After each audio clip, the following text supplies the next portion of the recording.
Hello everyone, मैं Maniklal Chaudhary, faculty of mechanical branch. आप सभी का हमारी कोचिंग के यूट्यूब चैनल और राजन कैरियर प्राइवेट लिमिटेड में स्वागत करता हूं। ठीक है, आज जो है हम लोग जो सब्जेक्ट स्टार्ट करने वाले हैं वो है आईसी इंजन। चलिए इसका क्वेश्चन देखते हैं वन बाय वन। तो पहला क्वेश्चन क्या है जी कि डीजल इंजन में फ्यूल का इग्निशन कैसे होता है। ठीक है, तो हम सबसे पहले समझते हैं कि जो आईसी इंजन है उसको दो पार्ट में बांटा गया है। एक होता है सीआई इंजन और एक होता है एसआई इंजन। सीआई इंजन को ही हम लोग जो है डीजल इंजन भी कहते हैं और एसआई इंजन को पेट्रोल इंजन। देखिए सीआई का हमारा फुल फॉर्म क्या हो गया जी? सीआई का हमारा फुल फॉर्म हो गया कॉम्प्रेशन इग्निशन इंजन। ठीक है, और एसआई का हमारा फुल फॉर्म हो गया स्पार्क इग्निशन इंजन। तो जैसे कि नाम से हमें पता चल रहा है कि कॉम्प्रेशन इग्निशन इंजन में जो इग्निशन होता है वो किसके कारण हो रहा है जी? कॉम्प्रेशन के कारण। और यहाँ पर जो एसआई इंजन में जो इग्निशन है वो किसके कारण हो रहा है? स्पार्क के कारण। ठीक है, तो देखिए डीजल इंजन में क्या होता है, हमारा सक्शन स्ट्रोक के दौरान हवा जो है सिलेंडर के अंदर जाता है। राइट है, उस हवा को जब हम कंप्रेस करते हैं तो उसका प्रेशर व टेम्परेचर बहुत अधिक बढ़ जाता है। उसके बाद क्या करते हैं हम लोग जी? उसके बाद हम लोग जो है उस हाई टेम्परेचर एयर में डीजल का छिड़काव करते हैं। राइट है, तो चूंकि हवा का टेम्परेचर बहुत अधिक था, जैसे हम लोग वहाँ डीजल को छिड़काव करते हैं वो जो है ऑटोमेटिक इग्नाइट हो जाता है। ठीक है, तो चूंकि यहाँ पर जो इग्निशन है कंप्रेस्ड एयर के कारण हो रहा है, इसलिए इसको हम जो है कॉम्प्रेशन इग्निशन इंजन कहते हैं। राइट है, तो देखिए यहाँ पे हमारा क्वेश्चन क्या है कि डीजल इंजन में फ्यूल को कैसे इग्नाइट किया जाता है ना? तो देखिए स्पार्क के थ्रू तो नहीं है, इंजेक्टेड फ्यूल के थ्रू नहीं है, इग्निशन के थ्रू भी, इग्नाइटर के थ्रू भी नहीं है। तो इसका आंसर क्या होगा जी हमारा? Heat resulting from compressing air that is supplied from combustion. Right है, तो अच्छा, तो ये तो हो गया सीआई इंजन। सीआई इंजन में हमने देखा कि कंप्रेस्ड एयर का टेम्परेचर बहुत अधिक होता है जिसके कारण ऑटो फ्यूल जो है ऑटोमेटिक इग्नाइट हो जाता है। तो स्पार्क इग्निशन इंजन में क्या होता है जी? स्पार्क इग्निशन इंजन में जो है हमारा सक्शन स्ट्रोक के दौरान एयर और फ्यूल का मिक्सचर जो है सिलेंडर के अंदर जाता है। राइट है, सक्शन स्ट्रोक के दौरान एयर और फ्यूल का मिक्सचर हमारा सिलेंडर के अंदर जाता है। ठीक है, ये फ्यूल को हम लोग कंप्रेस करते हैं। कंप्रेस करने के बाद at the end of compression stroke हमारे ऐसा इंजन में क्या लगा रहता है जी? स्पार्क प्लग लगा रहता है। राइट है, उसके बाद जो है कंप्रेशन स्ट्रोक के इन में वहाँ पे स्पार्किंग होता है और स्पार्क होने के कारण हमारा जो है फ्यूल इग्नाइट होता है। राइट है, तो इसलिए जो है इसे हम लोग कौन सा इंजन कहते हैं जी? स्पार्क इग्निशन इंजन, क्योंकि यहाँ इग्निशन जो है स्पार्क के कारण हो रहा है। अगला क्वेश्चन देखते हैं। नेक्स्ट क्वेश्चन है हमारा कि working fluid for diesel engine during suction stroke. Suction stroke के दौरान हमारा जो है वर्किंग फ्लूइड कौन सा होता है डीजल इंजन में? तो अभी हमने पढ़ा जी कि सक्शन स्ट्रोक के दौरान हमारा जो है वर्किंग फ्लूइड जो है क्या होता है? सक्शन स्ट्रोक के दौरान हमने अभी देखा कि जो है डीजल इंजन में ड्यूरिंग सक्शन स्ट्रोक सिर्फ और सिर्फ एयर इंटर होता है। राइट है, सिर्फ और सिर्फ एयर इंटर होता है। और जबकि पेट्रोल इंजन में सक्शन स्ट्रोक के दौरान हवा और फ्यूल का मिक्सचर दोनों इंटर करता है। राइट है, तो यहां पर हमारा तो वर्किंग फ्लूइड क्या हो जाएगा डीजल इंजन में जी? फ्रेश एयर, क्योंकि एयर फ्यूल मिक्सचर हमारा किसका आंसर हो जाएगा? वो जो हमारा आंसर हो जाएगा पेट्रोल इंजन के लिए। राइट है, नेक्स्ट क्वेश्चन। नेक्स्ट क्वेश्चन है कि compression ratio for a practical diesel engine. Generally जो है कॉम्प्रेशन रेशियो जो है एक डीजल इंजन का कितना होता है जी? तो देखिए कॉम्प्रेशन रेशियो का मतलब होता है total volume upon clearance volume. Total volume upon clearance volume. ठीक है, तो देखिए ये हमारा एक सिलेंडर है, ये इसका टॉप डेड सेंटर है, ये हो गया बॉटम डेड सेंटर। राइट है, यहां से यहां तक वाला जो हमारा वॉल्यूम है टॉप डेड सेंटर से सिलेंडर हेड के बीच का जो वॉल्यूम है उसे हम कहते हैं क्लियरेंस वॉल्यूम, ठीक है। और टॉप डेड सेंटर से बॉटम डेड सेंटर के बीच का जो वॉल्यूम होता है उसे हम कहते हैं स्ट्रोक वॉल्यूम। कहने मतलब एक स्ट्रोक के दौरान कितना वॉल्यूम पिस्टन ने कवर किया वो हमारा स्ट्रोक वॉल्यूम कहलाता है। और टीडीसी से ऊपर का जो वॉल्यूम है उसे हम कहते हैं क्लियरेंस वॉल्यूम। तो यहाँ पे हमारा टोटल वॉल्यूम क्या हो गया जी? टोटल वॉल्यूम हो गया वीसी प्लस वीएस और नीचे क्या हो जाएगा? क्लियरेंस वॉल्यूम, ठीक है। तो ये हमारा होता है कंप्रेशन रेशियो, ठीक है। कंप्रेशन रेशियो जो का वैल्यू जो है 6 से 10 होता है पेट्रोल इंजन के लिए,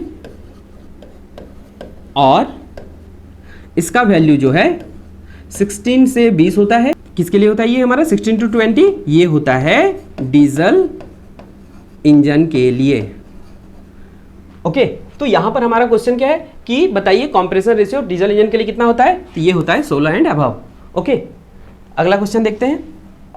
नेक्स्ट क्वेश्चन है कि इसमें से कौन सा हमारा सीआई इंजन का पार्ट नहीं है, राइट? कौन सा इसमें से हमारा जो है सीआई इंजन से रिलेटेड नहीं है ना? तो देखिए सीआई इंजन में जो है फ्लाईव्हील तो रहेगा ही रहेगा, फ्यूल पंप भी रहता है, फ्यूल इंजेक्टर भी रहता है। कार्बोरेटर जो है डीजल इंजन में नहीं पाया जाता है। तो अब कार्बोरेटर क्या है जी? देखिए समझते हैं। कार्बोरेटर जो होता है उसका काम होता है एयर प्लस फ्यूल के मिक्सचर को सप्लाई करना।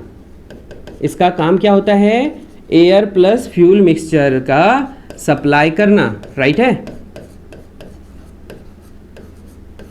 और कार्बोरेटर हमें कहाँ दिखेगा? कार्बोरेटर जनरली हमें दिखता है पेट्रोल इंजन में। कहाँ दिखता है जी? पेट्रोल इंजन में, है ना। तो डीजल इंजन में देखिए क्या होता है, इसमें जो है कार्बोरेटर में जो है कार्बोरेटर के एक तरफ लगा रहता है चोक वाल्व, एक तरफ लगा रहता है थ्रोटल वाल्व। ये हो गया हमारा फ्लोट चैम्बर, राइट है। ये हमारा फ्लोट चैम्बर हो गया। और यहाँ से जो है इधर ये है एयर वाला पैसेज, यहाँ से जो है नोजल के थ्रू यहाँ पर आता है फ्यूल, इधर से आया एयर। ये होता है हमारा मिक्सिंग चैम्बर। यहाँ पे एयर और फ्यूल का मिक्सचर होता है और यही मिक्सचर जो है हमारा इंजन को सप्लाई किया जाता है। तो कार्बोरेटर का काम क्या रहता है जी? एयर प्लस फ्यूल के मिक्सचर सप्लाई करना, राइट है। और ये अलग अलग कंडीशन के लिए अलग अलग रेशियो सप्लाई करता है, ठीक है। ये जो है अलग अलग कंडीशन के लिए अलग अलग एयर फ्यूल का जो रेशियो होता है वो सप्लाई करता है, वो हम आगे देखते हैं, ठीक है। तो इस क्वेश्चन में हमारा आंसर क्या होगा जी? कि इसमें से कौन सा हमारा सीआई इंजन से रिलेटेड नहीं है? तो आंसर क्या होगा? कार्बोरेटर, ठीक है। नेक्स्ट क्वेश्चन देखते हैं। अगला क्वेश्चन है हमारा कि कार्बोरेटर का काम क्या होता है। अभी हमने पढ़ा कि कार्बोरेटर का काम एयर और पेट्रोल के मिक्सचर को सप्लाई करना होता है। कहां पर? पेट्रोल इंजन में, राइट है। नेक्स्ट यहां पर पूछा है कि बताइए लीन एयर फ्यूल मिक्सचर जो है कहां रिक्वायर्ड होता है, राइट है। तो देखिए जो एयर फ्यूल मिक्सचर होता है ना,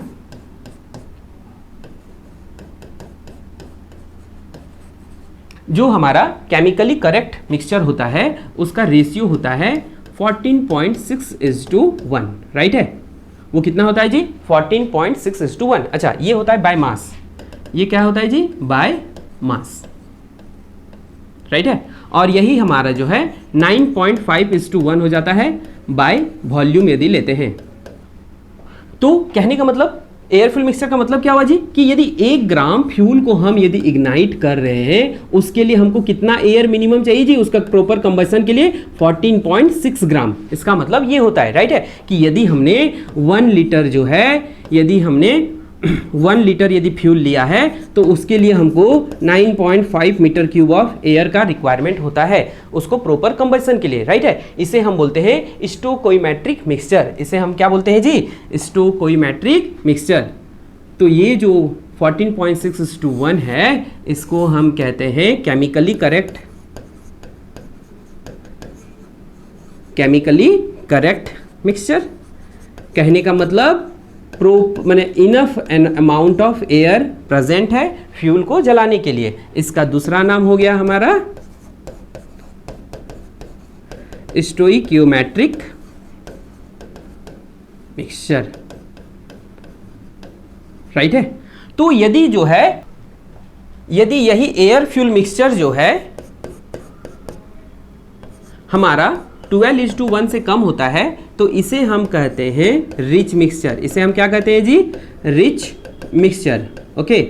और यदि इसका रेशियो जो है हमारा 16:1 से अधिक हुआ तो इसे हम क्या कहते हैं, लीन मिक्सचर।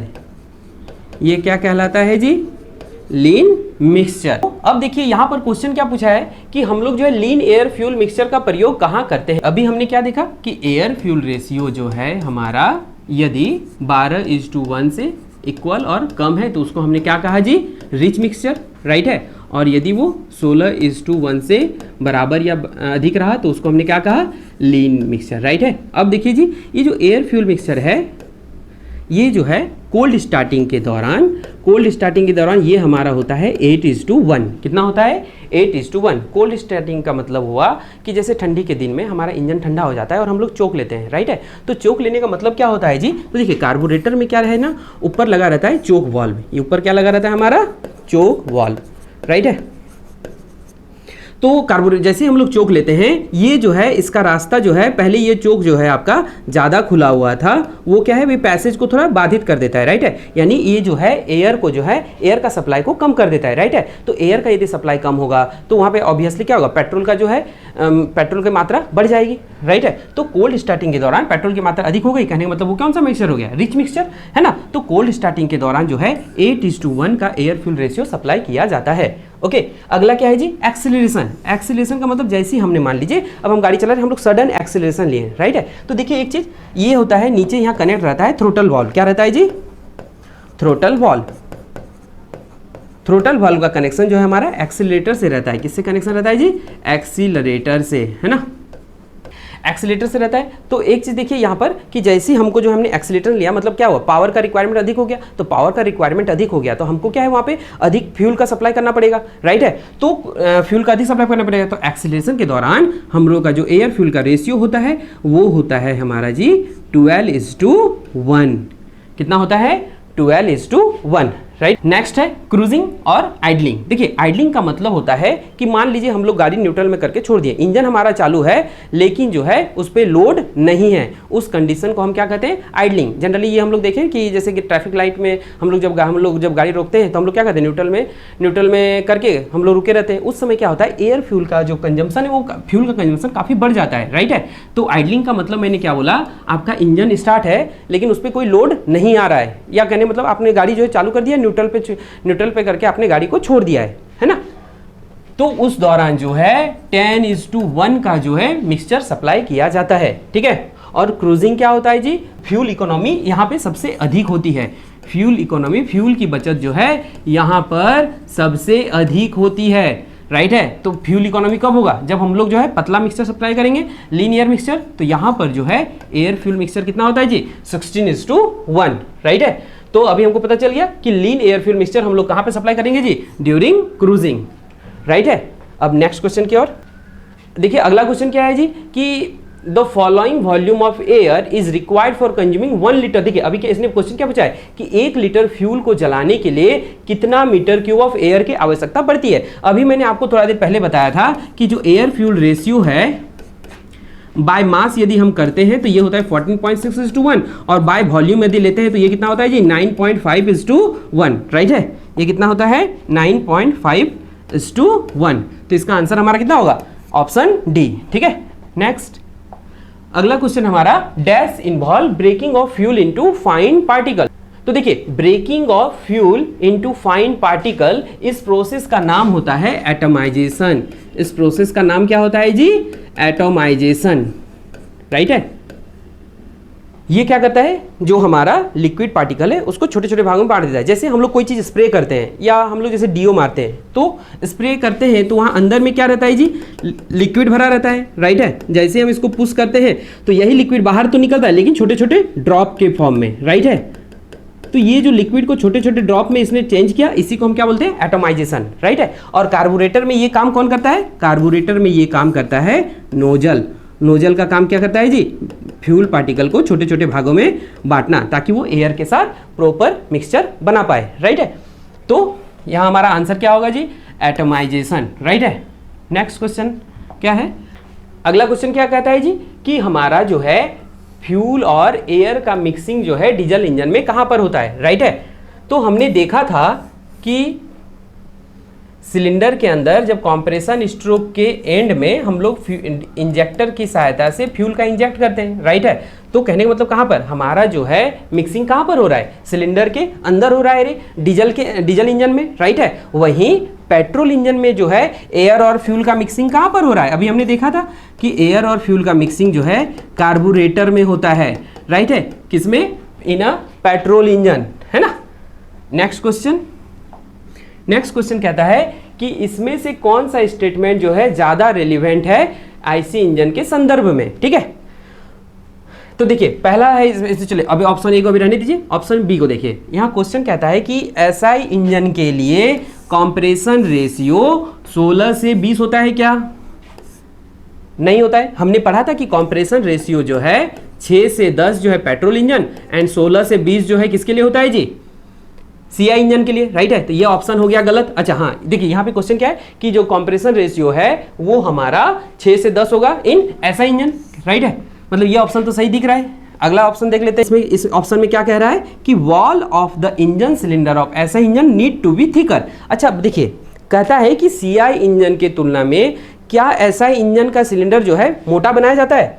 तो देखिए इसका आंसर क्या होगा, हमको पता है कि कंप्रेशन रेशियो इसमें 6 से 10 होता है पेट्रोल इंजन में, वही कंप्रेशन रेशियो जो है 16 से 20 होता है हमारा डीजल इंजन में, राइट है। तो अब बताइए प्रेशर ज्यादा डेवलप कहाँ होगा, प्रेशर जो है अधिक डेवलप हो रहा है सीआई इंजन में, क्योंकि यहाँ हम ज्यादा कंप्रेस कर रहे हैं, यहाँ एक बार को हम 16 बार 20 बार में कन्वर्ट कर दे रहे हैं, राइट है। तो कहने का मतलब कि सीआई इंजन को हमको अधिक स्ट्रांग बनाना पड़ेगा क्योंकि वहां अंदर का प्रेशर बहुत अधिक है, राइट है। तो इसका मतलब ये हुआ कि सीआई इंजन का जो वॉल है उसको हमको थिक बनाना पड़ेगा, ना कि ऐसा इंजन को, राइट है। मतलब ये हमारा जो ऑप्शन है ये भी गलत है ना। नेक्स्ट ऑप्शन क्या है जी कि compression ignition engine have lesser weight than S I engine. देखिए क्या सीआई इंजन का वेट जो है एसआई इंजन से कम होगा। अच्छा अभी हमने पढ़ा कि सीआई इंजन को अधिक मोटा बनाया जाता है, तो ऑब्वियसली सीआई इंजन का वेट ज्यादा होगा एसआई इंजन की तुलना में। मतलब ये ऑप्शन भी हमारा क्या होगा, गलत। तो राइट आंसर है ऑप्शन ए, ठीक है। आई होप आपको ये वीडियो पसंद आया होगा। Thank you.